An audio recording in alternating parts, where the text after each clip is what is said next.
భయపడకు.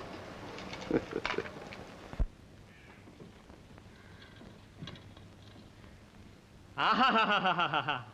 రారాజు దుర్యోధనుల వారిని, మహావీర రాధేయుల వారిని ఇలా సేవించే భాగ్యం ఈ జన్మలో కలుగుతుందని అనుకోనలేదు. కలిగింది. ధర్మరాజుల వారు సోదర సహితంగా ఇప్పుడే దర్శనమిస్తారు. ఈలోగా పదార్థ పలాహారములు కానిస్తూ ఉండమని చెప్పాను. వస్తాను. కర్ణ, ఈ స్వాగతం చూస్తే మన పాచిక పారేట్టు లేదు.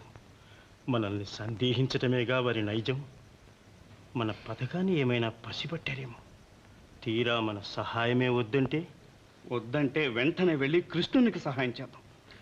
మన పథకమైనా ఏమిటి, అర్జునునికి తోడ్పడి అతని చేత కృష్ణుని సమయింపచేస్తే తరువాత నిస్సహాయులైన పాండవులను మనం త్రుటిలో నాశనం చేయవచ్చు. అవునులే. ఇప్పుడు